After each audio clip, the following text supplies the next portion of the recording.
Pedro, eu falei para vocês deixarem as perguntas, a gente movimentar aí o nosso chat, o que vocês quiserem conversar, que essa conversa aberta é para todos nós, né? Nós aqui no estúdio, vocês aí nas escolas, nas salas de aula, nas salas de leitura, por todo São Paulo, aí nossa conversa de hoje com o nosso escritor Pedro.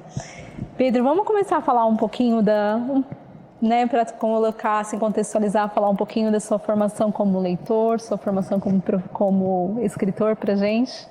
Bom, gente, eu sempre vivi de escrever como jornalista, redator de revistas e tudo mais, mas eu sempre fui um leitor, por ter sido um menino até sozinho, porque só tinha 2 irmãos muito mais velhos que eu, né? Então eu brincava sozinho e a minha diversão era ler.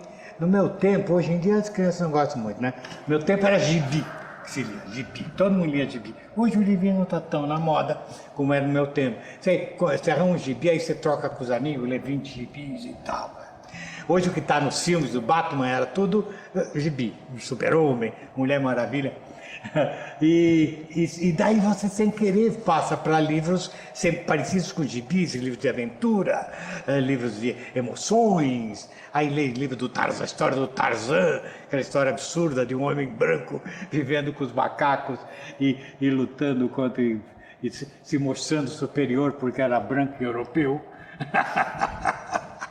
Mas muito engraçado. E daí você vai, de repente você gosta de lutas, aí você tem uma história de uns rapazes que lutam espada, aí você está lendo Os 3 Mosquiteiros, e daí você lê o Conde de Monte Cristo, de repente você está lendo livros maiores, mas sempre para me divertir.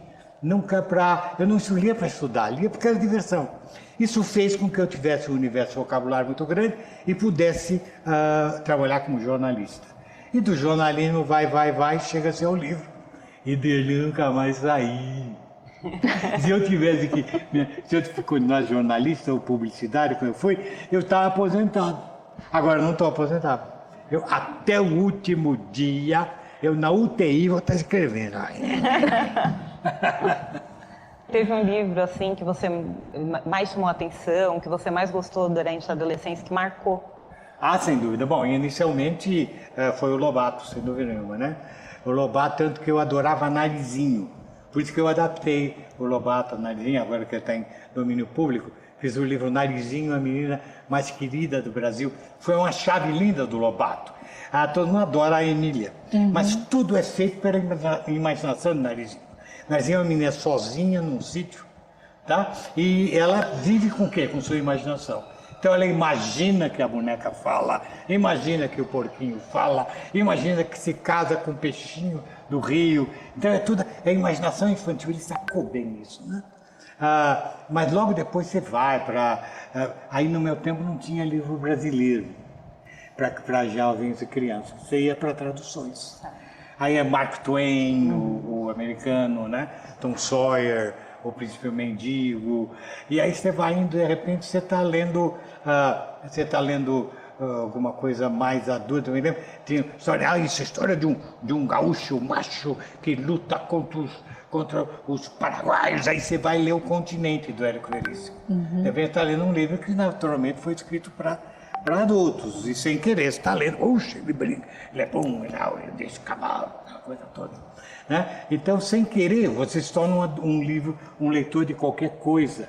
Me lembro uma vez, eu fui à casa de um tio, quer dizer, um rapaz casado com uma tia, e ele, na minha família, ninguém lia, não tinha nenhuma ligação com cultura, mas ele devia ter comprado lá de um vendedor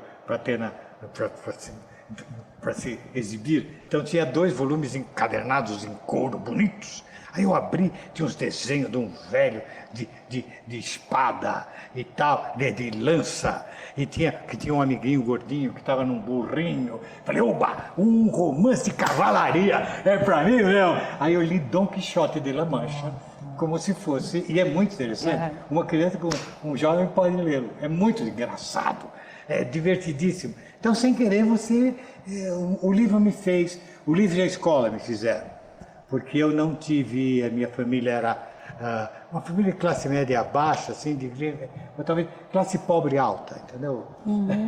Então, se a gente quer funcionarinho aqui e ali, eu nunca vi um tio ou uma tia lendo um livro.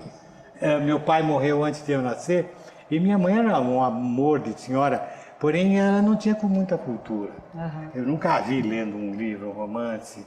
Eu nem sei, talvez ela fosse até, sei lá, fosse até o que a gente chama de analfabeto funcional, incapaz de ler, não sei. Mas a escola e o livro me fizeram. Eu sou produto da escola, eu sou a prova de que a escola pode mudar e fazer a vida de uma pessoa. Tá, hoje eu tenho um livro publicado até na Grécia e na Sérvia. Por quê? Quem me fez isso? Foi minha escola, ou se não, quem foi?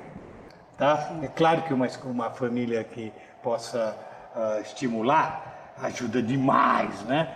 Mas, infelizmente, no Brasil, como nossas famílias são mais fracas, pouco letradas, elas ajudam um pouco os seus filhos e o filho chega meio zerado na escola. Meio não, talvez totalmente zerado. E a professora tem que fazer tudo, tá? E é difícil, porque, na minha opinião, educação é um problema, não é um problema da escola. A educação é um problema da família. A escola entra tarde na vida da criança para complementar aquilo que a família não pode dar. Sabe? A família não é capaz de ensinar a extrair raiz quadrada ou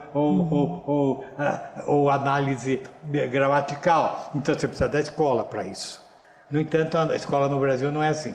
A escola no Brasil é família e escola ao mesmo tempo. E tudo bem, é um desafio que nós aceitamos. Mas esperamos que um dia a gente faça uma geração um pouco mais bem preparada para nos entregar crianças já iniciadas. Pelo menos no mundo cultural, já ter ouvido alguma música, nem que seja folclore, sabe? E aí vai facilitar o nosso trabalho. Por enquanto é difícil, mas a gente aceita o desafio. E como aceita, viu, Pedro? Os professores de sala de leitura, eles vivem esses desafios diariamente. Na verdade, eles são caçadores de desafios. Eles são caçadores de desafios. Eles promovem as práticas de leitura dentro das salas de leitura e não só a leitura, né? Eles promovem peças de teatro, adaptação das leituras. A gente tem um projeto agora que é o Mediação em Linguagem, que vai fazer podcast e radionovela.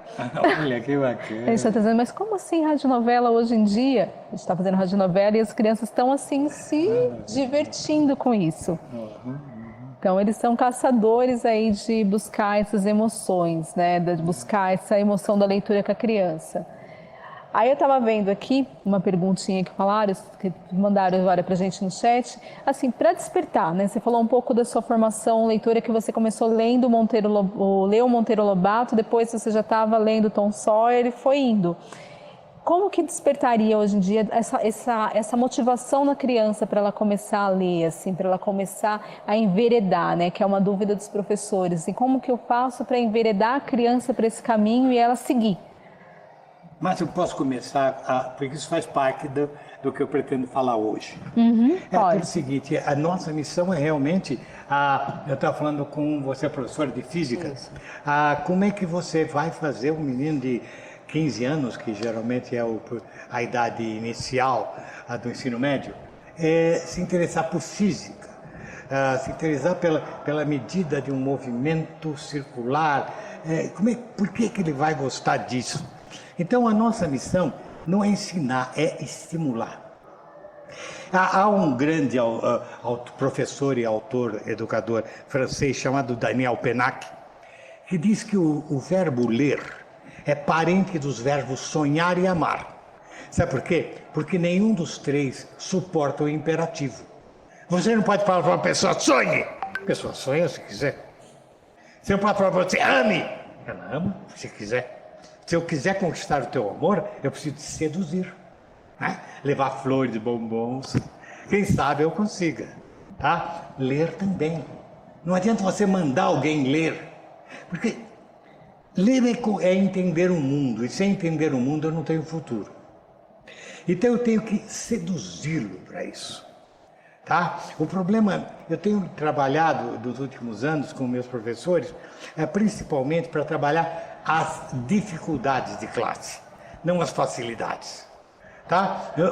Os professores do meu tempo eram treinados para ensinar quem quisesse aprender. Então, o aluno fraco, o aluno com dificuldade, era posto para fora da classe. Tá? Era 3 dias de suspensão para o senhor, para falar com a diretoria. Tá? Agora é ótimo, como é bom dar aula para bom aluno, que delícia! Sabe aquela menina da primeira fila, que gracinha, faz tudo que eu digo, ela, nossa! Agora, lá no fundo tem um mineco-leco lá que, quando eu entro em classe, eu quero botar ele para fora, tá? Ele já vai prejudicar a minha aula. Gente, este é o teu aluno. Eu sempre falo para professores o seguinte: querido, se veja como um médico. O médico, ele é chamado para tratar de gente sadia ou de gente doente. Se ele tem um hospital, ele tem um ambulatório, onde vão pessoas lá para costurar um corte, ou pôr um gesso, ou para tirar um gesso, ou para alguma coisa, mas nem é internado. Agora, você tem pouca gente. Agora, você tem uma gente maior que está aguardando uma cirurgia, num tratamento, mas você tem uma grande enfermaria. Mas você tem alguns que estão em estado de saúde muito grave. Então, para isso, você tem um centro de terapia intensiva. Você tem as unidades de terapia intensiva. Na tua classe também. Se você tiver 30 alunos, você vai ver que 5 são uma maravilha. Meninos ótimos, meninas maravilhosas, fazem tudo que você pede. Tem uns 20 médios que mais ou menos seguem o programa que você estipulou para aquele ano. Mas tem uns 5 que você sabe que eles não terão condição sequer para serem sofríveis. Crianças de grande... Este é o teu alvo. Porque se você não atendê-lo, quem atenderá? Você não pode imaginar que um médico seja assim: olha aqui, o seu Tavares, o senhor está sangrando muito, põe isso para fora desse hospital, meu. Se comporta, meu, 3 dias de suspensão, senhor, entendeu? E o senhor para com essa diabetes que eu não aguento mais. Não é assim que o médico age. E o professor também tem que ser assim. O professor não pode ser aquele que... Então, para que você serve se você não vai socorrer os que estão se afogando? Porque se você não o socorrer, certamente essa criança tem problemas familiares, tem problemas sociofamiliares, tem problemas muito grandes, e para ele só resta a escola. Sem escola, ele não sobreviverá. Sem você, ele não sobreviverá. Quando a gente, no meu tempo, expulsava-se, eu só fiz escola pública, mas expulsava-se, mandava-se para a rua, e excluía-se. E para onde ia essa criança excluída? Ia se unir a outros excluídos. Era a turma dele. E depois essa gente veio, para quê? Para roubar o celular da gente, quando está na rua, tá? É isso que a gente quer? É a gente que a gente faz? Então eu tenho certeza que a escola do meu tempo criou a exclusão. Aceitou criar a exclusão. As de antes, então, nem se fala. A escola no Brasil só surge muito tardiamente, tá? O Brasil é um dos últimos países a ter uma faculdade, uma universidade da América Latina, um dos últimos. E a escola, quando surge só para a elite. Depois vai abrindo um pouco para pegar aquela camada para servir a elite. Porque a elite precisa de algum gerente de banco, gerente de farmácia, precisa um pouco. Mas não para todos. No meu tempo dizia assim: esse menino não tem jeito, põe ele para trabalhar. Trabalhar? No século XXI? Trabalhar em quê? Ele é forte, ele é... E daí? Ele vai ganhar vida? Ele é capaz de carregar uma caixa na cabeça no mercado? Sim. Quem precisa disso? Hoje há transportadoras, correios transportadoras. Não precisa disso. Ele é bom de enxada. Para quê? Hoje uma máquina faz o seu trabalho de 400 homens na enxada. Tá? Você precisa de gente com cabeça. Nós precisamos nos lembrar, as famílias têm que se lembrar, quem são os grandes bilionários do mundo? São pessoas que vendem petróleo, são sheiks do petróleo, ou... Não, são pessoas que vendem ideias, que vendem programa de computador, sites. O Elon Musk é um cara que inventou, como é que é o LinkedIn, uma dessas coisas que ele inventou, sei lá o quê. Tá? O Bill Gates Bill Gates vende o quê? Programa de computador vende o quê? Vende ideia, vende inteligência. Esses são os grandes... Sabe, então nós precisamos disso. O Brasil nunca teve. Nossa história da educação é muito ruim. Só que nós estamos melhorando. A escola do meu tempo, metade do século passado, não existe mais, felizmente. Ainda a outra antiga do Ateneu do Raul Pompeia, né?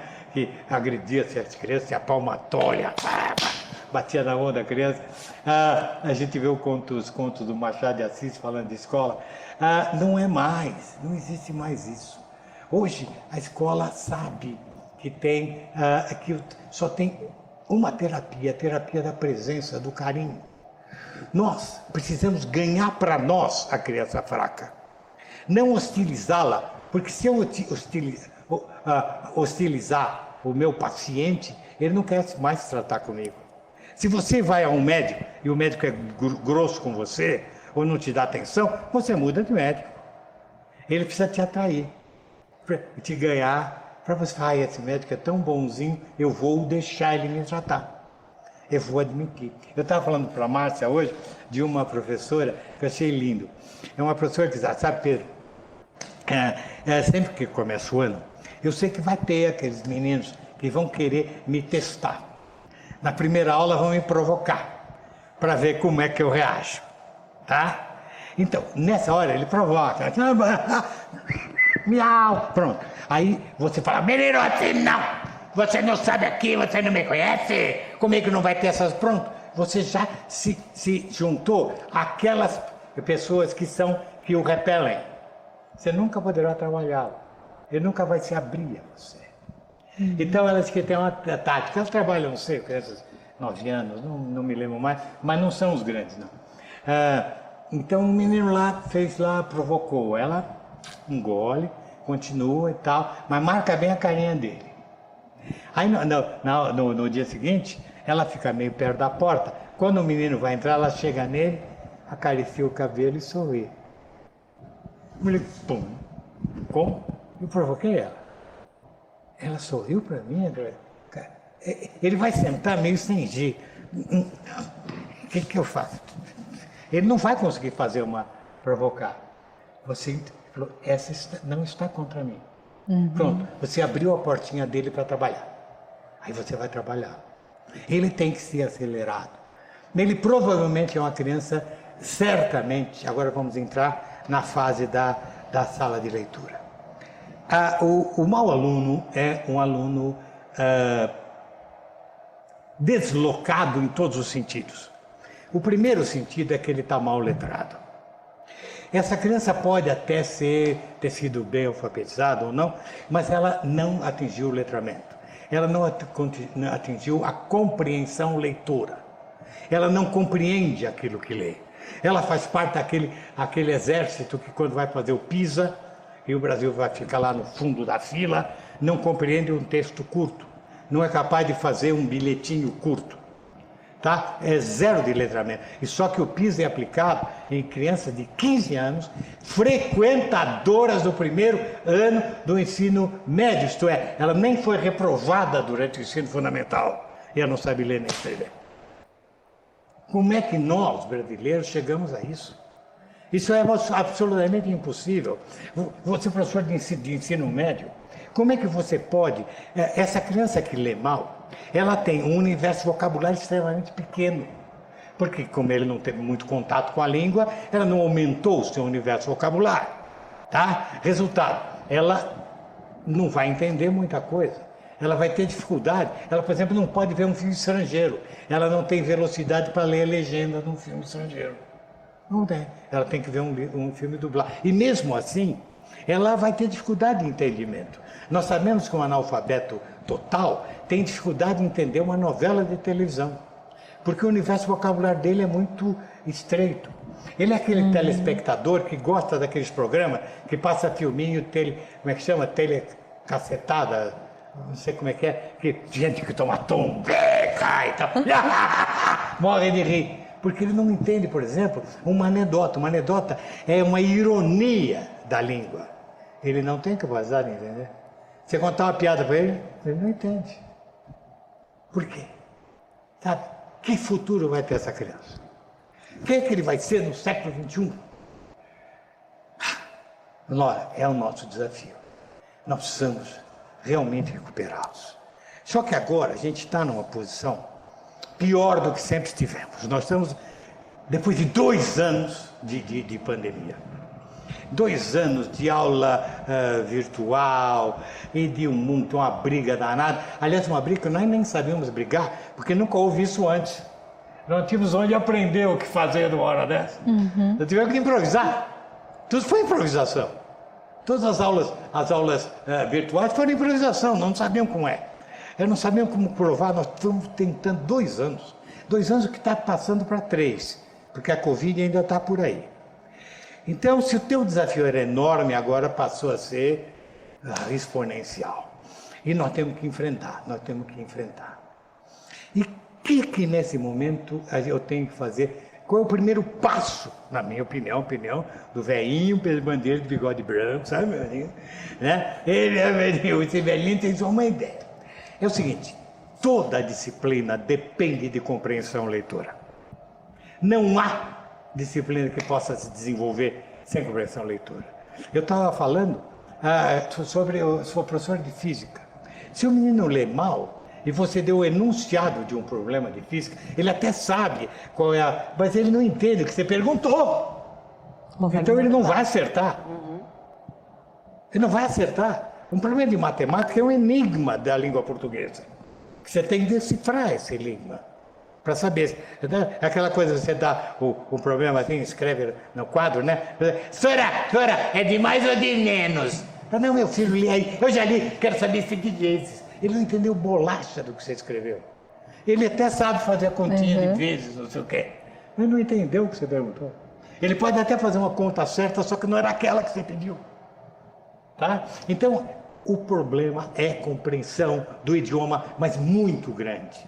Porque quanto mais você lê, mais você se defronta com novos vocábulos, mais você amplia o teu vocabulário. Primeiro, vocabulário passivo. Vamos voltar. Quando a criança nasce, ela não sabe falar, não, mas ela sabe ouvir. E você fala, não precisa falar com criança não entende nada, não, o bebê tem que falar. Aquelas palavras todas entram e são guardadas. Não importa que ela não saiba o que significam, mas estão guardadas. Ela já está montando o seu vocabulário passivo. A diferença entre vocabulário ativo e passivo, no vocabulário ativo é aquele que, quando você fala ou quando você escreve, você usa vocábulos que você conhece. Esse é o seu vocabulário ativo. Mas além desses, há um monte de palavras que você compreende, mas você não usa no dia a dia. Mas quando você ouve ou lê, você compreende. E nem são palavras difíceis. Se eu falar para você, se você sabe o que significa cáfila. Cáfila não é um conjunto de camelos. Então, se passar aqui um monte de camelo, você fala, isso é uma cáfila. Você não vai falar, ui, quanto camelo, hein? Será que fugiu do zoológico? Mas você sabe, se alguém falar cáfila, sabe o que é? Então, esquadrilha, alguém fala esquadrilha? Oi, contra avião, olha só! Você fala, eis uma esquadrilha. Você não fala, né? Mas então, dizem que uma pessoa culta, ela chega a ter no seu vocabulário ativo cerca de 15 mil vocábulos. Mas no seu vocabulário passivo há mais 30 mil vocábulos que ela compreende. Então, uma pessoa culta de língua, ela conhece 45 mil vocábulos, é um dicionário inteiro. Agora, dizem que um analfabeto pode crescer e morrer conhecendo apenas 1.500 vocábulos. Essa pessoa é incapaz de conversar. 2 homens analfabetos adultos não conseguem discutir futebol. Ele não tem vocabulário para isso. Eles são pessoas caladas. Tá? E eles têm mais aquelas palavras denotativas. Sabe? Não tem. Sabe, para você amar, você precisa conhecer a palavra amor. Não, eu sinto algo por essa moça, mas o que eu sinto? Não sei, você tem que conhecer a palavra amor. Tá? As palavras te ensinam a pensar. Sem as palavras você não tem como pensar. Tá? A criança, ela vai absorvendo essas palavras, mas estão no seu vocabulário. Quando ela é pequena, ela fala mamã. Ela sabe uma palavra? Não. Ela tem uma palavra no seu vocabulário ativo, mas tem um monte de palavras no seu vocabulário passivo. Se chega para a criança, vem no colinho do papai, ela sabe, entende, vem. Quer tomar banho? Ela tem um monte de palavras que ela conhece. Tá? Quer chocolate? Ela conhece tudo isso. Ela não fala ainda o seu vocabulário, mas o vocabulário passivo já está sendo criado. Então, quanto mais palavras ela tiver ouvido, maior será o seu vocabulário passivo. É o que acontece com a leitura. Quanto mais eu leio, mais eu amplio o meu vocabulário passivo, a ponto de poder, aos poucos, passar para o ativo. Por exemplo, às vezes você está lendo um texto e se depara com num parágrafo uma palavra desconhecida. Isso acontece com todo mundo. Você para e vai no dicionário? Não. Você continua a ler e pelo jeitão do parágrafo, você passa a entender o que é aquela... E já guardou no seu saquinho de vocabulário passivo. Tá? Agora, vamos dizer, você está estudando inglês, né? Você fala, eu estudei inglês, eu sei um pouquinho de inglês, né? Todo mundo, né? Todo mundo sabe um pouquinho de inglês, não é verdade? A gente sempre fala, não, olha, ano que vem não passa, eu vou retomar meu curso de inglês com o regime. Ali, tá Aí passa, aí passa. Né? Mas então eu te dou um texto em inglês. Você sabe um pouquinho, você começa a ver.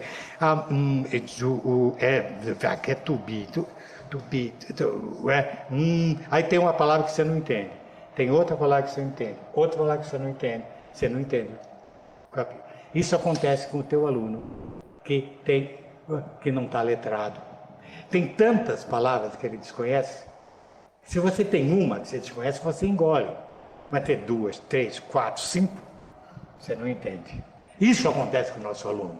E esse aluno, ele tem um problema. Ele às vezes não entende o que você está falando. É difícil para você dar uma aula de física facilitando o vocabulário ao ponto daquele menino que não entende nada. Senão você não pode ensinar física. Como é que a pessoa vai ensinar história usando palavras simples? Não dá. Então o menino começa a não entender o que você fala, ele distrai. Acaba fazendo bagunça. Ele não está entendendo você. Então o aluno não entende o que o professor diz, isso é tremendo. Nós precisamos lutar contra isso, nós precisamos conseguir aquele sonho velho que ninguém passe do 4º, 5º ano sem ser iletrado. Incapaz de ler um texto, não precisa ser um texto complexo, mas um texto. Capaz de escrever com lógica alguma coisa. Não podemos, isso acontece. Isso acontece sim. Basta você ver meninos que vão fazer vestibular e fazem uma redação que não é que tenha erro, não tem pé nem cabeça, você nem entende o que ele quis dizer. E se ele não consegue ser claro quando ele escreve, ele não consegue ser claro quando ele pensa. Ele está ferrado na vida. Nós estamos condenando essa criança. Nós não podemos permitir que isso exista. Então, nós precisamos fazer eles atingir o letramento.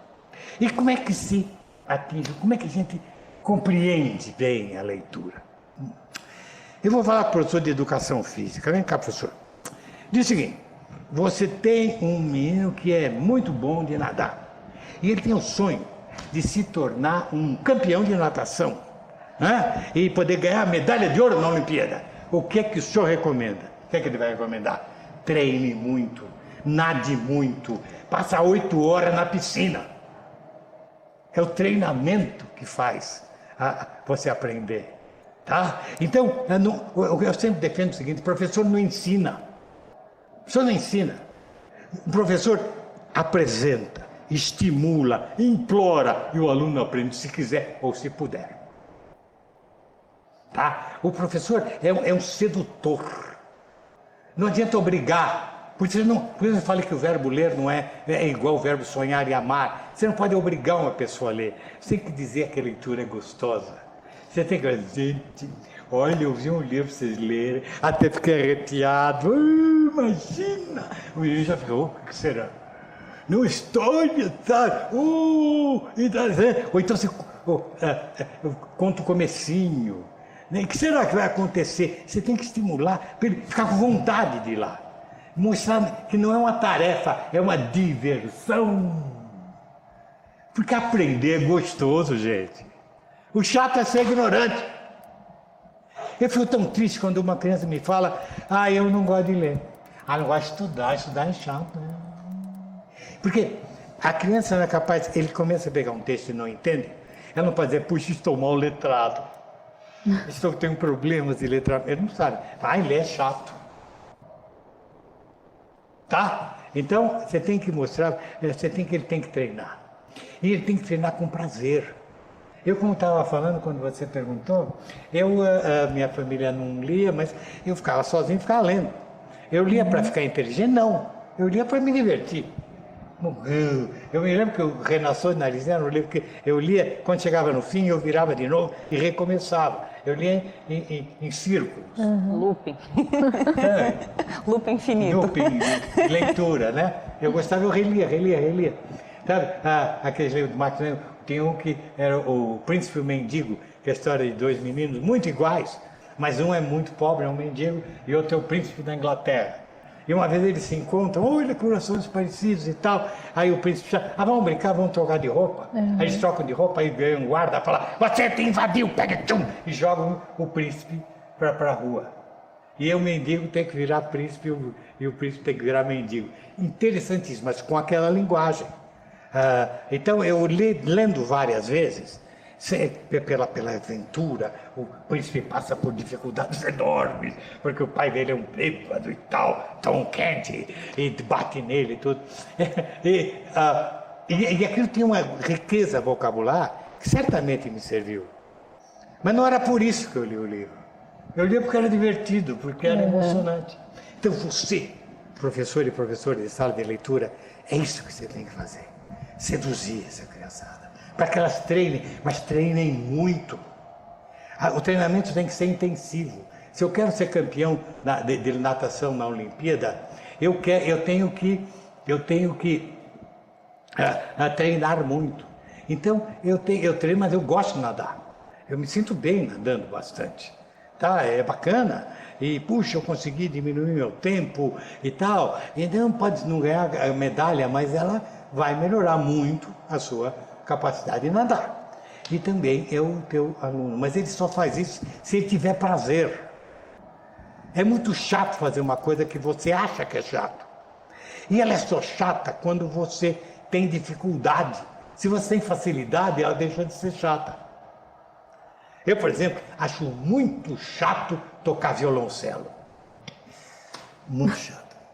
Porque eu não tenho a menor ideia de como tocar violoncelo. Eu não sei tocar violoncelo. Tá? Então não adianta ele dar um violoncelo. O que é que eu vou fazer? Entendeu? Então, aí eu digo que é chato? Não. Eu, como adulto, para dizer, olha, desculpe, eu não sei tocar violoncelo. A criança não tem essa capacidade. É chato fazer isso, não gosta. Tá? E se você permitiu que ela chegasse a essa definição sobre o conhecimento, ela vai ter uma vida difícil. Conquiste-a mais pelo amor, pelo carinho. Você que às vezes pega uma história e encena, dramatiza. Você sabe que você pega um menino tímido e quando ele assume um papel, não é mais ele. Aí ele consegue se expressar. Então você faz um menino tímido, fala alto e tal, entendeu? Você consegue isso. E você vai conseguindo assim, com esses chaves, com esses truques, mas sempre divertidos. Porque é divertido, é agradável. Por isso agora eu quero pegar o meu lado. Nós, autores, eu só trabalho para o ensino fundamental. Só. Desde a educação infantil até o 9º ano. E eu não estudei psicologia e nem pedagogia. Eu estudei ciências sociais e fui jornalista. Mas quando eu, por acaso, na editora que eu trabalhava, uma editora que agora foi à falência, a editora Abril, era uma editora muito poderosa, tão poderosa quanto é hoje a Rede Globo, por exemplo. Tinha milhares de revistas que ela publicava. E, como funcionário, a gente recebia tarefas para escrever, né? E algumas delas começaram a fazer tarefas de pequenas histórias infantis. E eu comecei a fazer, né? Comecei a gostar de fazer. E eu fiz tantas que, em determinado momento, eu tinha tantas histórias curtas publicadas em banca, e a banca é efêmera, né? Porque hoje tem uma revista, mês que vem troca, bota outra, e a minha historinha é pro espaço, né? Até que eu fiz um livrinho, e gostei. Gostei, eu não conhecia essa ideia de adoção de literatura em escola, porque ela só existe no Brasil, né? Por incrível que pareça. Não tem na Alemanha. Por que não tem na Alemanha? Porque não precisa. A família já apresentou antes o livrinho para a criança. A família conta historinha para a criança dormir. A família pega um livro colorido, olha o bichinho, sabe? E já faz parte da cultura deles. Como a nossa família não faz isso, e não faz, você sabe que não faz, coube a escola fazer isso. Então nós que produzimos esse tipo de literatura, sabemos que essa literatura só sobrevive graças à escola. Só a escola fará as crianças lerem. Vocês mesmo que falaram que você, Maria Isabel, falou para mim que leu um livro meu, A Droga da Obediência, que foi o primeiro livro que você leu inteiro, e daí você se tornou uma grande leitora. Isso me dá um prazer enorme. Sabe, eu ouvi falar assim, Pedro, eu recebia muita carta assim, agora não recebo mais, porque ninguém mais manda carta. Agora é só WhatsApp e e-mail. Acabou. O carteiro perdeu o emprego. Mas eu recebia muito carta assim, Pedro, eu não gostava de ler, mas depois desse livro, agora eu gosto de ler. Isso me dá um prazer enorme, é isso que eu quero. É isso que eu quero. Eu fui professor, mas só de cursinho, de língua portuguesa, de literatura portuguesa e brasileira. Mas eu não entendia de criança, eu não entendia. Eu não sabia o que era isso. Aí eu fui estudar psicologia do desenvolvimento. Hoje eu sou especialista em psicologia do desenvolvimento. Porque eu quero saber, se eu quero escrever uma história com uma criança de 8 anos, eu tenho que saber o que é uma criança de 8 anos. Quais são os interesses de uma criança de 8 anos. Quais são os medos de uma criança de 8 anos. Agora, se eu vou falar com uma criança de 12, é totalmente diferente. Apenas 4 anos de diferença. Um homem de 40 e outro de 44 são iguais. Mas uma criança de 8 e outra de 12 são totalmente diferentes. E eu preciso saber como ela é. Senão eu vou escrever um livro para ela, ela não vai bater com ela. E o livro não vai funcionar. Ela não vai gostar do livro. Tá? Então, é importantíssimo eu conhecer psicologia do desenvolvimento. Eu preciso saber que uma criança pequenininha, por exemplo, não entende uma anedota. A anedota é uma ironia da língua. Ela não entende ironia. Uma criança pequena chega para ela assim, sabe, o tio uma vez foi para a lua e encontrou um dragão. Ah, é? Tio, você foi para a lua mesmo? Ela aceita. Ela não vê que isso é uma ironia. O tio foi à lua. Agora, se você falar isso para uma criança de 8 anos, ai, tio, pá. Sabe? Ela já atingiu. Você tem que saber essa diferença. Senão o teu livro não pega. Não vai ser compreendido. Tá? Então, você tem que entender isso. Espera um pouquinho para tomar água, porque tem alguma coisa importante. Vamos tentar definir o que é essa literatura de conquista. Vamos então recuar aos contos de fada. Contos de fada. Como nasceram as primeiras histórias, né? Como será que elas nasceram? Quando nasceu a música e a literatura? Dizem que nós, o Homo sapiens, temos 300 mil anos. 300 mil anos. Antes tinha o Homo erectus, o Homo arbeiten e tal. O Homo erectus aqui foi bonzinho para nós, porque ele inventou o fogo. A gente já podia acender fogueira. Mas então eu imaginava o Homo sapiens. O Homo sapiens, há 200 mil anos atrás, 250 mil anos atrás, ele não era nada perto da natureza. O tigre de dentes de sabre era muito mais poderoso que ele, e tudo era mais poderoso que ele. Nós, por exemplo, precisávamos muito de carne para viver, mas não podíamos caçar, porque não dava, não tínhamos força, não tínhamos condição de matar um búfalo. Aí vinha um leão, matava o búfalo. Tigre, sabe, sei lá. Matava o búfalo, comia uma boa parte. Aí sobrava, eu ia lá, não ia. Porque aí vinham 40 hienas.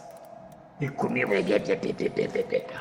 E raspava, mas deixava ainda um pouquinho de carne. A gente podia ir lá, não. Porque vinha os urubus, e eram vultures enormes, ferozes, e raspavam os ossos. Só aí eu, o homo sapiens, podia chegar lá e eu quebrava os ossos para comer o tutano. Tão fracos nós éramos. Aí começamos a inventar algumas coisas, começamos a inventar, a lascar pedra, aquela coisa toda. Mas ainda à noite, você imagina. Você imagina, eles achavam uma caverna, e aquela população, aquela tribo ia lá, fazia um foguinho e ficava ali. E todo mundo tremendo de frio e de medo, ouvindo os lobos, os ursos rugindo lá fora. E aquele medo total, não conseguia dormir. Então tudo estava presente no lado esquerdo do cérebro, que é o lado racional. Tá? Aí alguém falava, vou distrair essas pessoas. Ele talvez pegasse um tronco e 2 paus, começasse a bater no pau. E fazer uns barulhos, e fazer umas micagens, ou até inventar uma história e contar. Aí ele chamava a atenção da tribo dele para o lado direito, o lado da emoção. Então, você esquece o medo e passa. E aí você pode dormir. Então, aí talvez seja o nascimento da música, da dança e dessas histórias. Mais tarde, vamos já pegar, muitos anos depois, já na Idade Média, já no começo da Idade Moderna. Você imagina o interior da Europa, onde as pessoas só trabalhavam no campo e as mulheres ficavam em casa cuidando de muitas crianças, porque naquele tempo você tinha que ter muito filho, porque a maioria morria. Para sobrar 1 ou 2, você tinha que ter muito, né? Daí não havia contracepção, nenhuma possibilidade.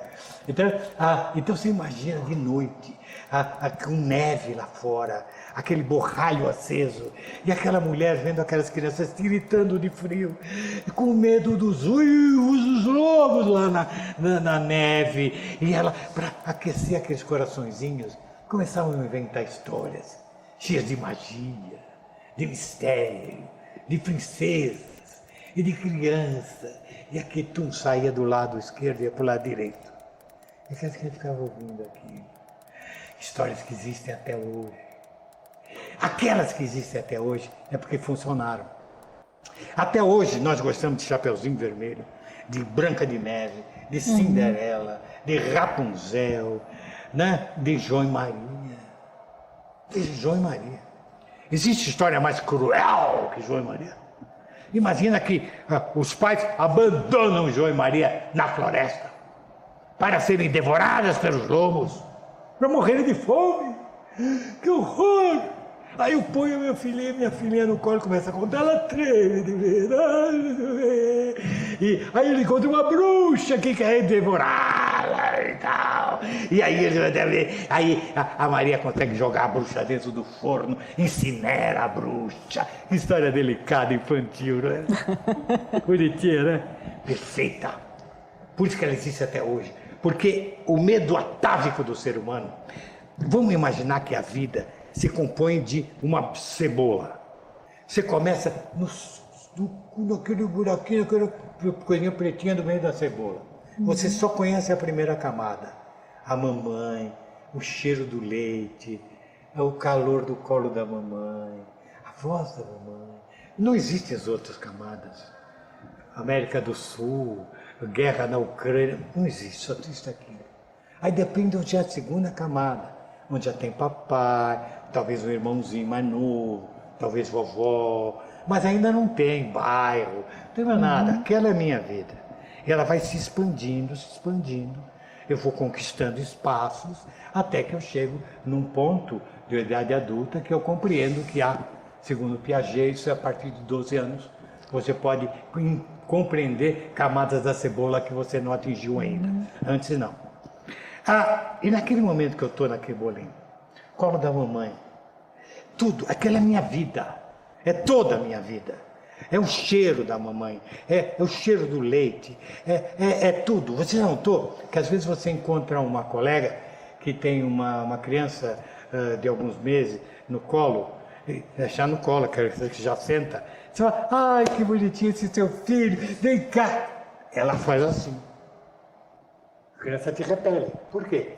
Você não faz parte da camada de cebola que ela conhece. Não adianta você se impor a uma criança pequena. Já viu, às vezes, tem criança que está brincando numa pracinha, e ela está brincando sozinha, e ela vai, olha em volta e não acha a mamãe, ela começa a chorar na mesma hora. E aí, quando ela vê a mamãe, ela para na mesma hora. Tá? Então, o maior medo, o medo que nasce com você, é o abandono da mamãe, o abandono do papai. Então, quando eu conto essa história, e a criança treme no colo da mamãe e do papai, no dia seguinte fala, mãe, conta de novo. Mas como que você não está com medo? Conta, vai amanhã. Porque ela quer passar de novo por aquele medinho, compreendendo que eu aqui estou protegida. Não vou ser abandonado por pai e mamãe. Certa hora ele não pede mais que conte aquela história. Ela já entendeu que não será abandonada. Tá? Então você veja que a força dessa história. Como essa história é importante. Que beleza que é essa história. Agora, é uma metáfora o abandono da mãe. Não é uma realidade. Aí pega o Chapeuzinho Vermelho. Chapeuzinho Vermelho é uma história riquíssima, riquíssima. Você imagina que essa menina cresceu e de repente ganhou, na original não é Chapeuzinho, é Capinha Vermelha. Ela ganhou uma capinha vermelha, que é um símbolo da menarca, da primeira menstruação. E a mamãe fala para ela, minha filha, agora que você ganhou uma capinha vermelha, toma cuidado, porque senão vem o lobo e o lobo come. E come mesmo, quando o lobo está a perigo, come até a vovozinha. Então o que é que ela está mostrando? A partir desse momento, tome cuidado, porque o lobo é um animal, não é. Ele é um sedutor. Ai, menininha, onde é que você vai com essa cestinha? Vovó, muito bem. Ele é o sedutor, ele é o pedófilo, ele é o estuprador. Então, você já está metaforizando. O lobo não é um animal. O animal vem e morde mesmo, né? O lobo é o lobo, né? Ele não é um lobo. Ele é a metáfora do perigo que você... Veja, a mamãe fala, minha filha, vai por essa estrada, não por aquela. E ela fala, eu já sou grande, eu vou para que eu quero. Tá? Então, já vem, você já desobedece a orientação do adulto, tá? Você vai de acordo com o teu próprio narizinho, você aceita a cantada do lobo, tá? Então, são coisas que já está mostrando. Porque, veja, a menina aprende que não deve dar bola para estranho, tá? Não deve ir por caminhos que não foram indicados por alguém mais experiente. Então, é uma metáfora maravilhosa. O próprio menino, ao ouvir essa história, ele também vai, ele não quer ser o lobo. O lobo é um horror. Então, você ensina um menino a respeitar a mulher, mostrando o Chapeuzinho Vermelho. Olha a riqueza dessa história. Todas metáforas. Veja a Branca de Neve. Branca de Neve há um castelo onde é uma mulher muito bonita, que tem um espelho que só fala a verdade. Aliás, qual espelho que não fala a verdade, né? O único que é mentiroso é o espelho que eu tenho lá, sabe? Em casa. Quando eu acordo, vou fazer a barba, tem um velho bigodudo horroroso olhando para mim. E eu acho que é possível, eu desconfio que ele anda dormindo com a minha mulher.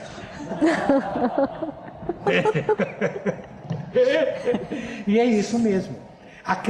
O espelho diz para ela que ela é muito bonita. A menina é uma criança. A menina começa a crescer. Ela começa a ficar madura. Aí o espelho diz a verdade. A senhora não é a mais bonita do castelo. Tem outra. Então, veja. Essa história nos ensina a envelhecer. A aceitar que o tempo passa. A aceitar que o nosso momento passa. Tá? Não ficar desesperado, botar botox, plásticas e o diabo. Eu aceito, eu tenho 80 anos, que legal que não morri ainda. Que bom. Se eu tivesse morrido, eu ia ficar bem triste, entendeu? Ainda bem que eu estou vivo. E estou ainda podendo escrever, falar com você. Que bom, que coisa legal. E daí, tem meninos mais bonitos, e claro, mais jovem, lógico, essa é a vida. Mas eu tenho que aceitar isso. Veja, essa história nos ensina isso. E o inveja da beleza é tão grande que essa rainha, essa mulher bonita, ela se transforma numa bruxa para tentar matar a menina. Então é a inveja da beleza personificada na bruxa, que precisa morrer. E ao morrer, não é um ser humano que morre, é o símbolo da inveja da beleza. É como o lobo do Chapeuzinho Vermelho. Ele precisa morrer no fim da história. Porque se ele for posto no zoológico, o perigo continua vivo, pode fugir do zoológico. Eu preciso mostrar que o estuprador, que na minha consciência morreu. Veja, assim é a arte. Toda a arte é uma coisa maravilhosa. Veja, você às vezes vai ao cinema com o teu marido. E é um dramalhão danado. É um filme triste, que a heroína sofre tanto que você chora. Você chora. Acaba o filme, você enxuga as lágrimas, vai comer uma pizza com o marido. Mas você não estava chorando ainda agora? Sim. Mas você sabia que aquilo era um jogo, o jogo da arte. Você aprendeu com o drama daquela atriz sem ter que sofrer de verdade o que ela sofreu. A arte e a literatura nos ajuda a compreender dores sem senti-las. Eu não posso ter ciúme da minha mulher, não preciso, porque eu li Dom Casmurro, eu assisti Otelo e li Otelo, tá? Então eu sei como o ciúme é um sentimento dramático, tremendo. A arte me ensinou. O Shakespeare é um autor que escreveu peças há 400 anos atrás. São velhas? Não. São novas. Por quê? Ele faz uma peça que é sobre a impossibilidade do amor, de Romeu e Julieta.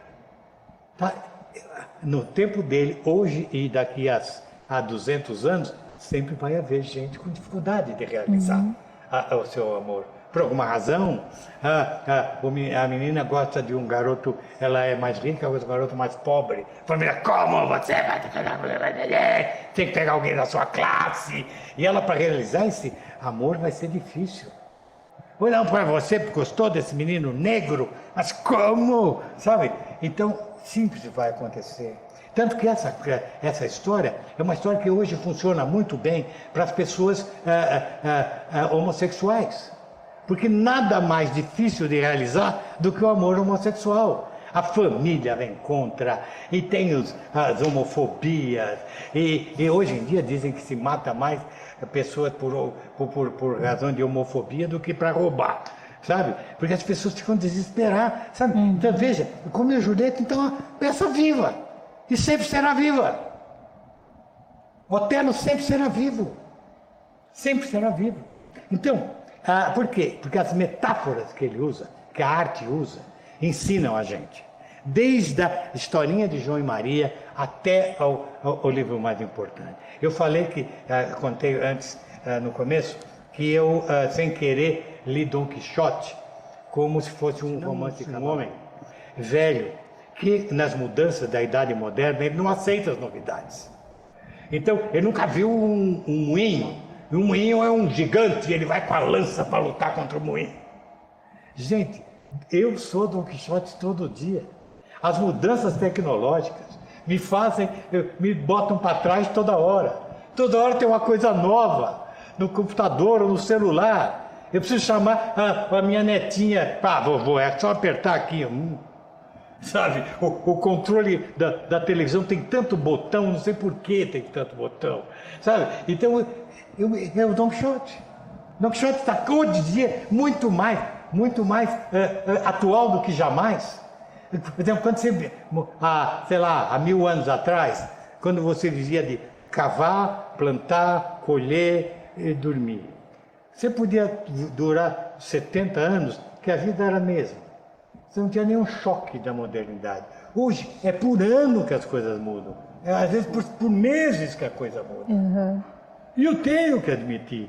Então, se eu leio Dom Quixote, eu compreendo, caramba, é normal eu me sentir ultrapassado. Todos nós nos sentimos. Um menino de 30 anos, ele às vezes se sente ultrapassado, porque as coisas mudam de tal ordem que ele também não entende e tem que ir atrás. Veja, então você veja quanto alimento que a arte nos traz. E nós, autores para crianças e adolescentes, trabalhamos nessa metáfora. Tá? Nós trabalhamos com metáforas, tentando trabalhar, mostrar ao leitor uma série de problemas que ele pode ter. Então eu pego e escrevo. Eu me lembro quando eu era professor, eu sempre olhava no meio da classe, sempre tinha um menino que prestava atenção. Não perguntava nada. Não falava nada. Eu falava, caramba, o que é na cabecinha desse menino? Entende? Então eu estudo e pego e faço um livro. Eu sei, o mundo vai obrigá-lo a se revelar um dia, pela provocação.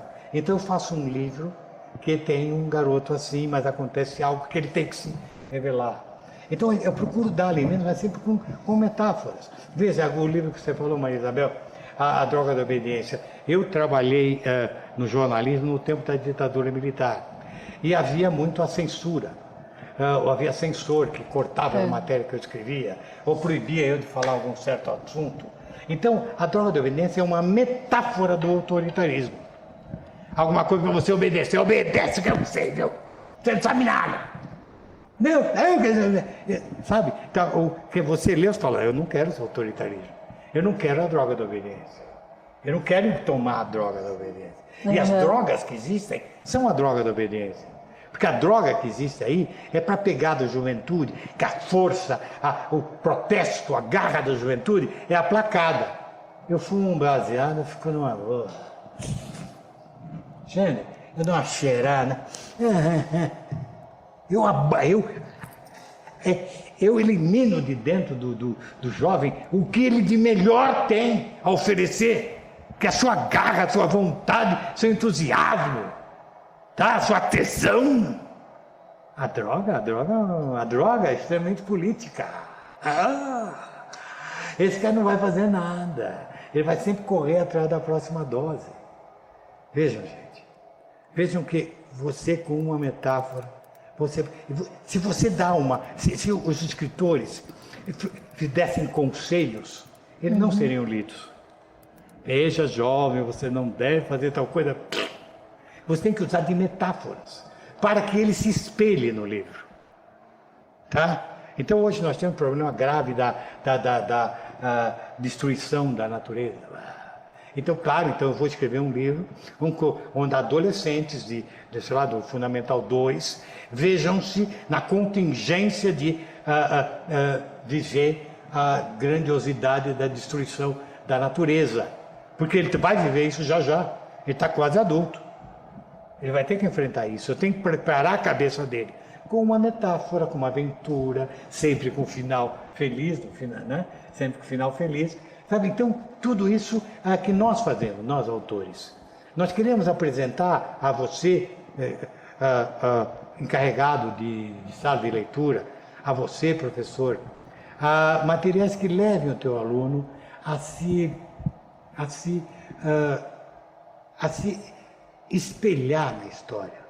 Eu quero que o meu livro seja um espelho, que o aluno abra e diga, olha eu aqui, podia ser eu. Eu, quando tem um livro que eu fiz há muitos anos, baseado numa peça de teatro que eu gostava muito, chamada Cyrano de Bergerac, chamada A Marca de uma Lágrima. Então eu falo aquilo natural. Quando você chega à adolescência, é o único momento na vida que o corpo da gente muda. A gente é criança, vem adolescente, depois a gente é adulto. Velho adulto, médio adulto, mais adulto. No momento que teu corpo muda, você deixa de ser uma coisa para ser outra, é a adolescência, é a puberdade. Tá? E é muito surpreendente para o ser humano.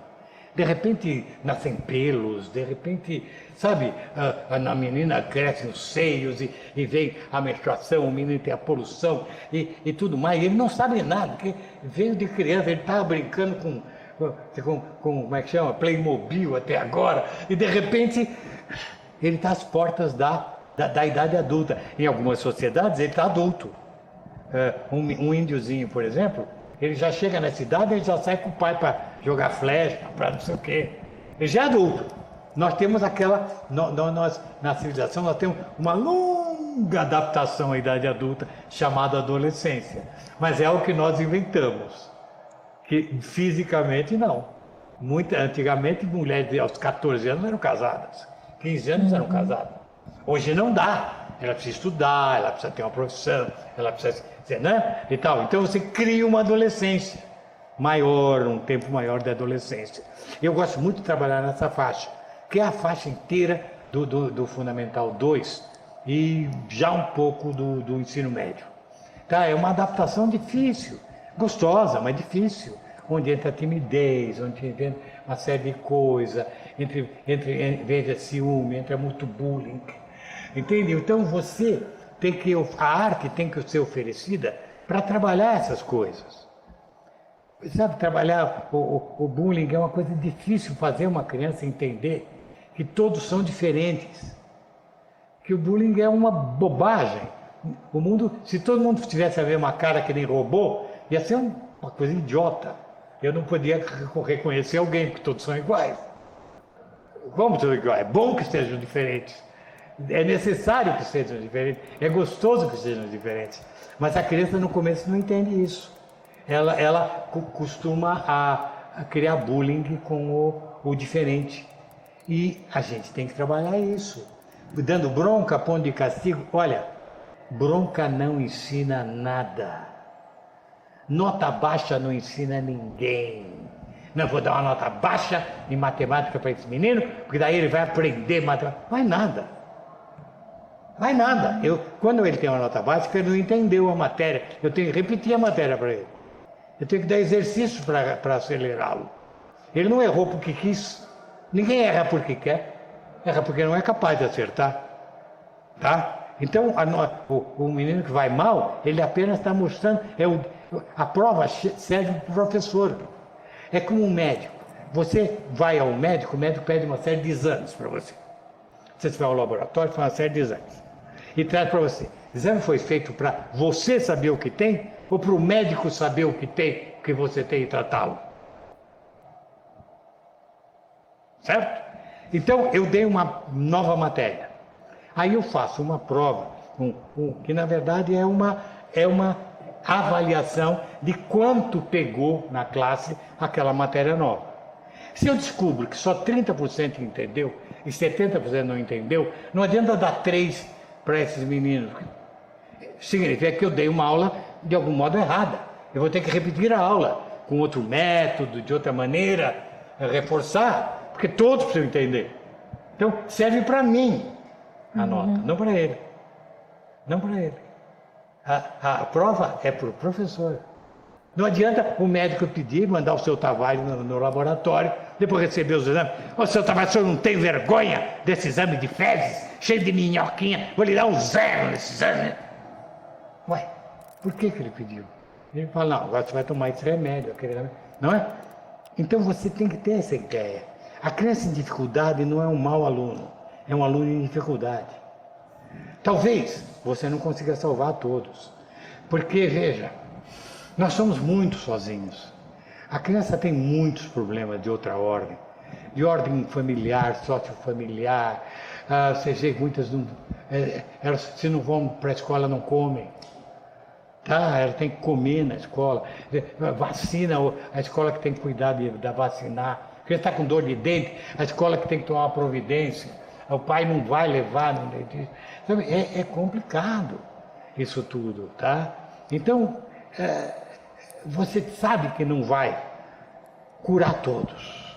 O médico sabe que ele faz o máximo para as pessoas do centro de terapia intensiva, mas ele sabe que não pode salvar todas as vidas. Ele não é Deus. Mas se ele tiver que assinar um testado de óbito, ele tem que assinar sem remorso. Dizer, eu fiz tudo por esse paciente, mas ele já estava idoso, a doença dele era grave, mas ele sofreu menos, morreu sem sofrer. E eu, tranquilamente, assino o atestado de óbito. Agora, você não pode assinar o atestado de óbito com remorso. Dizer, caramba, eu podia ter feito alguma coisa por esse aluno. Caramba, olha, fugiu da escola. Ele pode fugir da escola, você pode perder. Mas eu fiz o máximo por esse aluno. Um pouquinho ele melhorou. Nós éramos até um pouco amigos, mas o problema dele é tão grande. O pai dele está preso, sabe? Ou ele vai ver o pai dele bater na mãe dele, na frente dele. Eu não posso mudar essa coisa. Eu tentei tudo, ele um pouco melhorou, um pouco, sei lá, mas não dá, ele fugiu da escola. Ele foi reprovado 2 vezes e fugiu, não quer mais continuar. Eu lamento muito, mas eu fiz o máximo que pude. Faça o máximo que você pode. Você vai salvar a maioria, vai perder alguns? Vai. Mas procure tratá-lo com o amor que você tem e com o amor que a literatura oferece a você. Sabe, há alguns livros que eu sei que ajudam. Eu sei livros meus, eu tenho 40 anos já já tenho 50 anos de literatura e 50 anos de estudar esse bichinho que você cuida aí. Tá, eu amo esses bichinhos, eu amo eles. Nossa, é tão bom que a gente pode salvar. Eu fui salvo pela escola, eu fui salvo pelo livro. Tá? Por que os outros não podem ser salvos? Podem, e são salvos, mas sempre graças a você, o professor. A minha fé é só em você. Não adianta, agora vai ter eleição, a gente vai eleger gente boa que vai resolver. Não vai resolver. Não é político que resolve. Nós precisamos dos políticos para nos apoiar.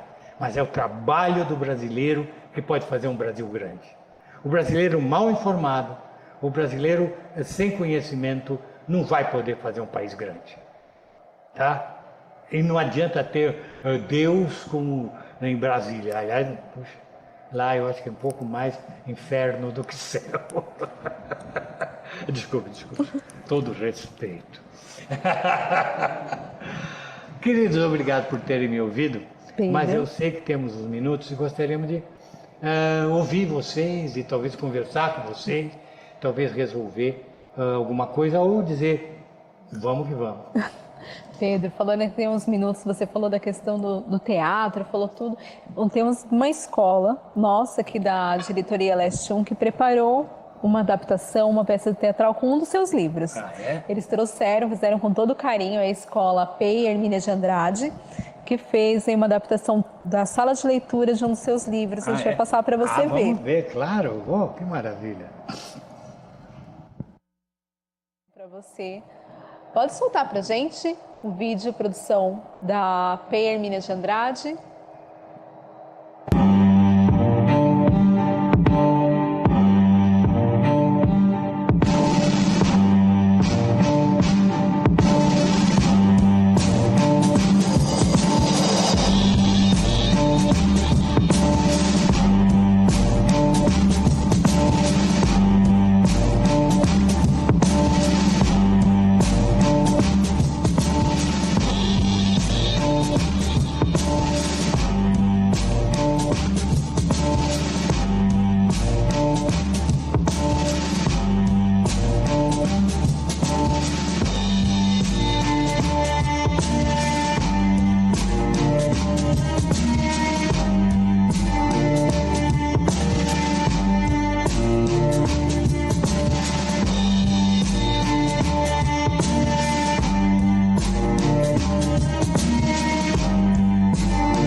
Sarcófago? Não pode ser. Eu acho que eu finalmente encontrei ela. Até aqui. Pera, vou abrir.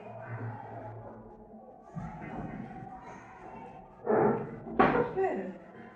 O sarcófago está vazio. Eles fizeram com todo carinho esse vídeo, né? Gravaram, chamaram. Nós fomos lá assistir, foi uma produção da sala de leitura da PEI. Eles descobriram até o livro, tem uma das personagens lá, tem meu nome, quiseram fazer uma surpresa para mim. Mas é o nosso trabalho de sala de leitura. Então, foi um trabalho de leitura, de releitura, fez parte de um programa de recuperação das aprendizagens que a gente estava falando dessa questão da pandemia, dessa defasagem que ficou. Então foi uma construção para ajudar nesse programa de recuperação. Sem dúvida, isso funciona muito. O teatro é fundamental. Adaptação, né? Eles fizeram com todo carinho. Aí tem o segundo, né, que são um depoimento dos professores para você e dos alunos, como foi a experiência deles com esse trabalho com o livro. Pode soltar para mim os dois, por favor? Olá, tudo bem? Sou o professor Edélcio, sou coordenador pedagógico da Escola Hermínia de Andrade. Fazemos parte da diretoria Leste 1 e estamos aqui com os professores que trabalharam a respeito da obra de Pedro Bandeira. Boa tarde, sou a professora Kátia. Estou aqui para apresentar o programa, o MMR, que a proposta ela foi com o autor Pedro Bandeira. E agora o professor vai falar um pouquinho mais sobre o assunto. Meu nome é professor Rubens, sou de filosofia e estou na sala de leitura. Bom, como que entra a sala de leitura nesse contexto? Ela, primeiramente, procurou trabalhar a obra de Pedro Bandeira chamada Descanse em Paz, Meu Amor. Os alunos gostaram do livro, se apaixonaram pelos personagens e quiseram dar vida para esses personagens, o que acabou se transformando numa peça de teatro, que a gente apresentou aqui no mês passado, e que foi assim um sucesso, porque eles vivenciaram muito intensamente os personagens, houve envolvimento dos professores, coordenadores, gestores, enfim. Vários alunos se mobilizaram para contribuir para o sucesso desse trabalho. Olá, sou a professora Rosângela, de História aqui da escola. Eu trabalhei com eles na sala de aula, com os 8º anos, e os novos também, a questão da biografia do autor Pedro Bandeira. E chamou bastante a atenção deles pelo fato de ser uma literatura infanto-juvenil e que estava de acordo aí com a linguagem deles, e eles se divertiram bastante. Boa tarde, meu nome é Ana Júlia, sou aluna do ano B da Escola Hermínia de Andrade e a gente veio falar em relação ao livro do Pedro Bandeira, que para mim foi uma grande inspiração, porque eu vou contar para vocês como foi o meu começo com o livro.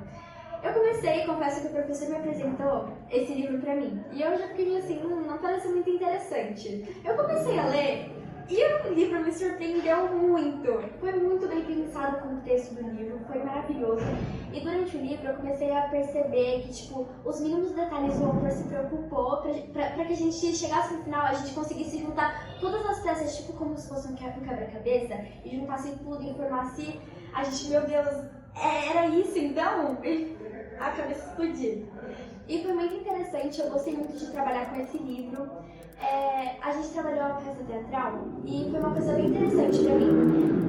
Eu trabalhei e uma coisa que me ajudou muito foi em questão de responsabilidade, trabalhar com novas pessoas, eu fiz novos amigos também. Foi muito interessante, eu gostei demais. E trabalhar com a Raquel, com o professor também, o professor Rubens, foi sério, um privilégio, porque eles são pessoas maravilhosas, eu aprendi muita coisa com eles também, e tenho certeza que eu vou aprender muito mais. E eu queria agradecer pelo autor por essa obra maravilhosa, tá bom? É um espetáculo isso daqui. Eu trabalhei no meu protagonismo juvenil também, que foi uma coisa bem importante. É isso, voltamos, né? Esse daí foi o depoimento, eles estão empolgadíssimos, eles querem fazer até a segunda peça, uma reescrita. Falaram assim, acho que a gente pode fazer uma reescrita desse livro, eu falei, na sala de leitura, claro. Vocês podem fazer. Eu falei, vocês vão ter a oportunidade de pedir permissão para o próprio autor, né? Isso é um pouquinho do nosso trabalho de sala de leitura que a gente queria mostrar para vocês, que vem bem ao encontro que a gente está conversando aqui, de promover esse gosto mesmo pela leitura. Né? O teatro funciona demais, porque a criança se expressa, é muito bacana ver. Eu vi uma vez uma encenação, acho que foi na periferia de Porto Alegre, da minha feiurinha, que é muito montada. Então pegaram a criança, uma menina que era menos chamava menos atenção, de pouca beleza, por ser muito pobre e tudo mais, e puseram ela como a principal princesa. Ela, puxa, sabe, ganhou uma força, porque o teatro é uma coisa, o teatro escolar é outra. O teatro é educação, é diferente. Tá? Então eu achei tão lindo. Ela estava tão gloriosa fazendo o papel, sabe? Ela era a própria princesa. Ai, que lindo que foi. Eu vi como uma professora consegue virar o jogo, ganhar né?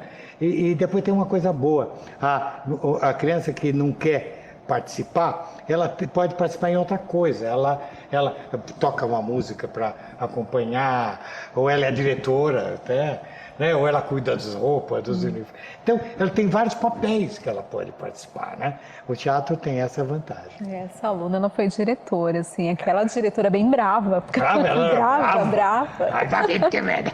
Brava, assim, dirigir, e que ela queria que saísse a perfeição da peça. Mas isso é muito bacana, você vê ela falando que ela se sentiu, né, empoderada, protagonista, ela estava ali para dirigir mesmo o espetáculo. Tá vendo? Que beleza, que beleza. Eu tenho algumas perguntinhas para você, Pedro. Você conversou, estava falando da questão, né? A gente falou da questão do amor na literatura, da impossibilidade do amor de Romeu e Julieta, e você tocou na questão da diversidade. E aí vem uma pergunta aqui falando o que você acha da literatura na literatura infantil, na infanto-juvenil. Se cabe trabalhar essa temática? Como a gente aborda a temática da diversidade, do amor, na questão do homossexualismo? É possível trabalhar essa diversidade na temática desse universo da literatura, nessa questão da metáfora, e trabalhando essa aceitação, essa questão na literatura infanto-juvenil? A vida tem que estar na escola. Eu tenho um livro que funciona, mas como eu disse a vocês, você tem que usar uma metáfora. Eu quis mudar a ideia do homossexualismo como metáfora. Então eu fiz uma família de cachorrinhos. Nascem vários cachorrinhos, e um deles, muito esperto, muito legal e tal, ele conhece um gato negro, que vai no telhado, ele conversa com o gato, e o gato tem maior liberdade que ele, porque ele só fica no quintal da casa. O gato anda pelos telhados e conta muitas histórias para ele, ele fica feliz com aquilo e resolve imitar o gato. Então ele mia, e aquilo tem um enorme problema na casa, sabe? Os pais, como um filho meu miando, ponha-se para fora daqui e tudo mais. Então é uma metáfora do diferente. Porque se você usar a coisa como ela você tem uma dificuldade. Sim. É melhor trabalhar com uma metáfora. Sabe, você está perseguindo essa criança porque o seu colega, porque ele é muito gordinho, porque, sabe, ou esse menino que é gago, ele é diferente. Por quê? Qual é o problema? Sabe, porque esse menino não gosta de jogar bola, gosta de ficar com as meninas, por quê? É que nem o cachorrinho. Você não ficou com pena do cachorrinho? Que foi perseguido porque miava? Ele tem o direito de miar, ele tem o direito de ser diferente. Então você tem que trabalhar sempre com metáforas. Eu procuro sempre fazer isso. Um pouco, no Fundamental 2, é um pouco mais difícil, porque eles não gostam de bichinho, personagem com bichinho, assim, eles eu sou criança, né? Eu sou criança, né? Aí você tem que ser um pouco mais, mas mesmo assim você tem que procurar metáfora, porque a metáfora é mais aberta do que a realidade, tá? Tem um outro problema muito maior que nós temos no Brasil. Nós somos 60% negros. No entanto, nós não somos 60% de negros na política. Por exemplo, tem escritores. Poucos escritores para crianças negras. E nossos alunos são 60% negros. Eles não se reconhecem negros. Os personagens... Eu uma vez recebi uma carta, há muitos anos, que me fez chorar, até hoje me faz chorar. Uma menina de Brasília me escreveu, e ela gostava muito da Marca de uma Lágrima, que tem um personagem bacana, chamado Isabel. Uma menina que é apaixonada e tal. E ela falou, pois é, Pedro, eu gostei muito do seu livro, mas eu tenho uma queixa. Sabe, eu sou negra, nunca me vejo nos livros. Por que a Isabel não é negra? Aí eu respondi para ela, mas qual é a cor da Isabel? Eu disse, é uma menina apaixonada. Podia ser verde, ela é uma menina apaixonada, um ser humano apaixonado, que não consegue que o garotinho preste atenção nela. Então ela está tão esmagadinha, essa criança, essa adolescente, que ela não se vê, ela não está acostumada a ver protagonista negro. Esse desafio nós temos muito no Brasil. O racismo brasileiro é maior que o americano. Porque o americano pode ser racista, mas você cansa de ver protagonistas negros, o Denzel Washington, o Morgan Freeman, ótimo Jamie Foxx, ótimos atores, a Viola Davis hoje, que é a nossa Meryl Streep, né, uma grande atriz. Eles conseguem romper e chegar lá. Os nossos negros não conseguiram. Não conseguiram. Esse é um desafio enorme que nós temos. E eu acho que é o seguinte, eu tenho vários personagens negros no meu Ciúme, por exemplo, que é baseado em Dom Casmurro, em Otelo, é uma história de uma menina negra e tal, e um grande ciúme, ela namora um menino loiro, e há um grande ciúme de outra menina que quer namorar o loirinho dela, então ela injeta ciúme, que nem o Zé Dias injeta no Bentinho, ciúme da Capitu, né? Eu faço isso, eu tenho que os protagonistas são todos negros, que é, mas veja você, eu preciso das próprias pessoas, autores que conheçam mais bem o problema do que eu. Um autor não conhece tudo, tá? Eu sinto tudo, mas eu não posso ser o porta-voz. Sabe, eu queria que mais colegas discutissem isso, tá? Para mim, claro que tanto a sexualidade como a cor da pele, para mim, não existe. Eu acho ótimo que haja pessoas diferentes de mim, acho maravilhoso, né? Mas é difícil, eu não tenho... Tem um grande autor de literatura infantil negro, que é o Júlio Emílio Braz, um grande autor. Tínhamos um outro grande, morreu, do Carioca, mas não precisamos mais mulher. Tem muita mulher escrevendo para criança, mas não tem mulher negra. Porque ela poderia pôr algo que ela sofreu e transformar isso numa metáfora bonita num romancinho para Fundamental 2. Tá? Nós não estamos completos. Tá? É o mesmo problema do homossexualismo. Eu tenho um grande autor, amigo meu, que já fez histórias lindas, até sobre droga. Por exemplo, eu não posso escrever sobre droga, eu não vivo disso. Meu tempo não tinha essa coisa de droga na juventude. É difícil eu falar como é que se sente um drogado. Não sei. Eu não sei, ficaria falso. Tá? Precisaria alguém...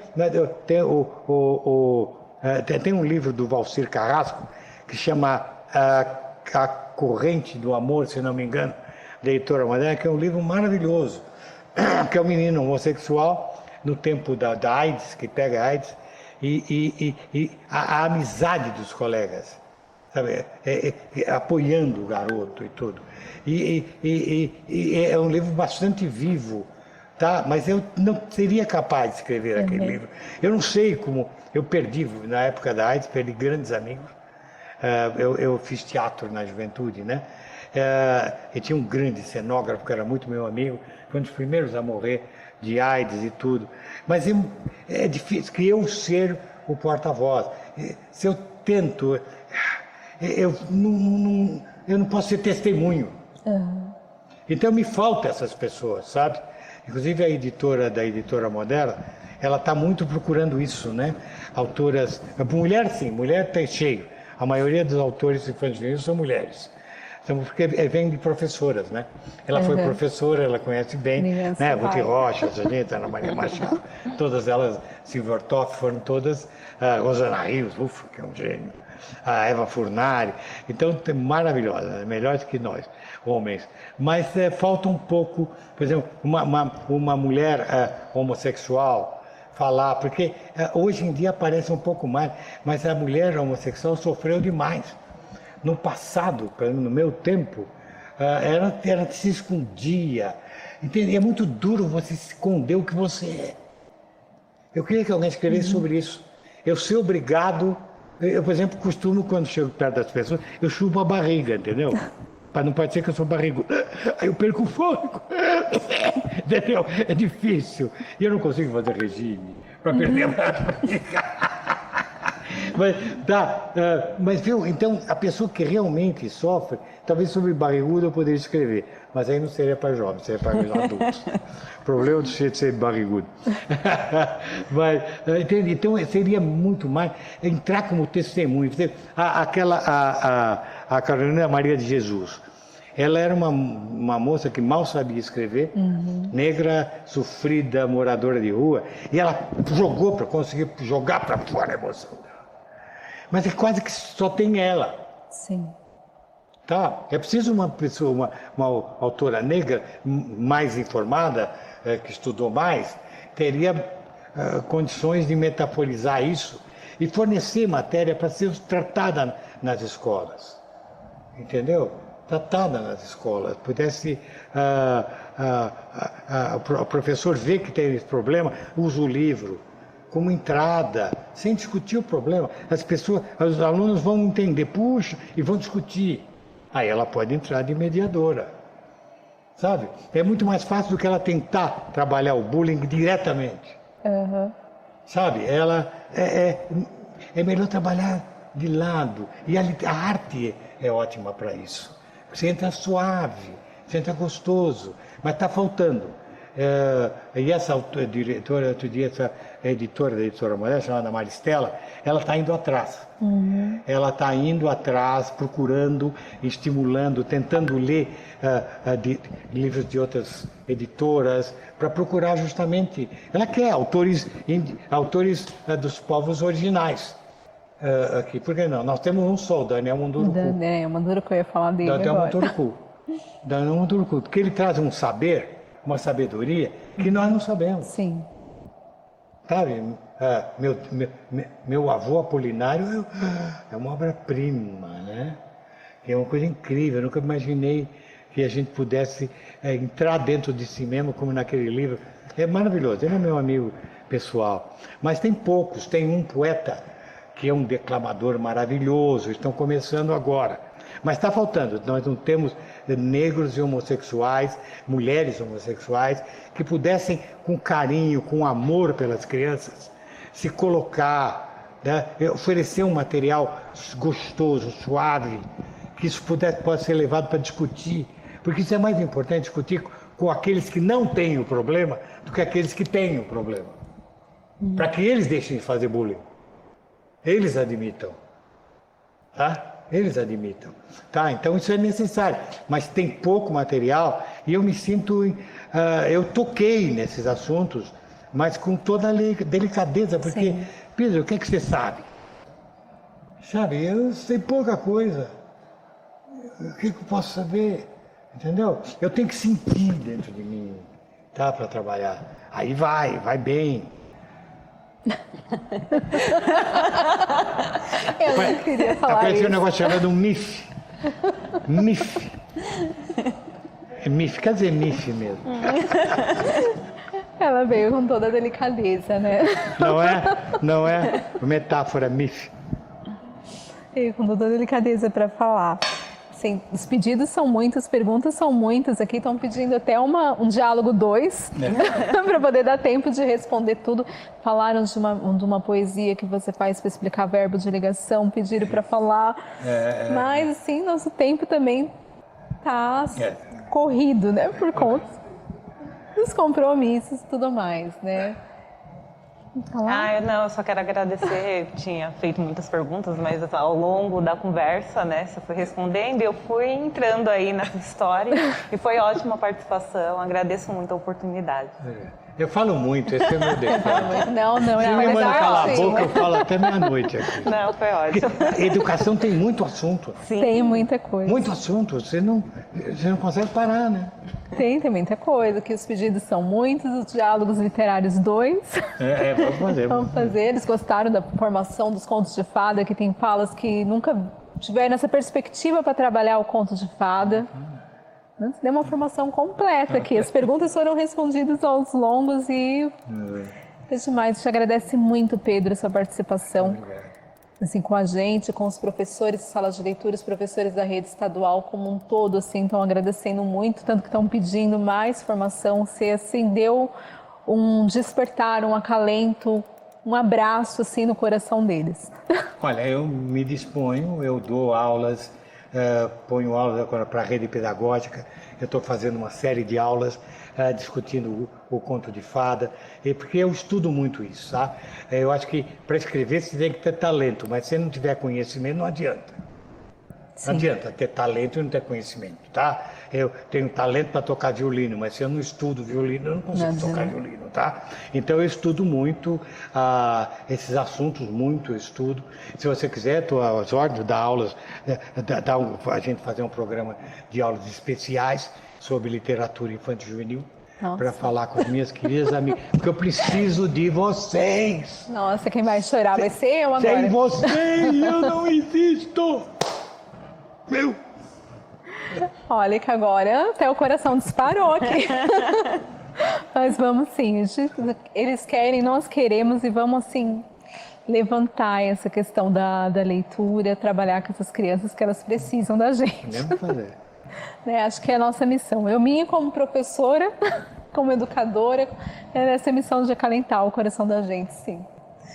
Muito obrigada a todos. Despeço de vocês, vou deixar 2 recadinhos, senão eu vou ser degolada quando eu chegar na Secretaria da Educação agora, que são 2 recadinhos de 2 concursos que nós temos para estudantes da rede, que é o concurso de música, Vozes pela Igualdade, Gênero, Fase na Escola, que vai até o dia 12/8, para o ensino médio, e o de desenho, China na Minha Vida.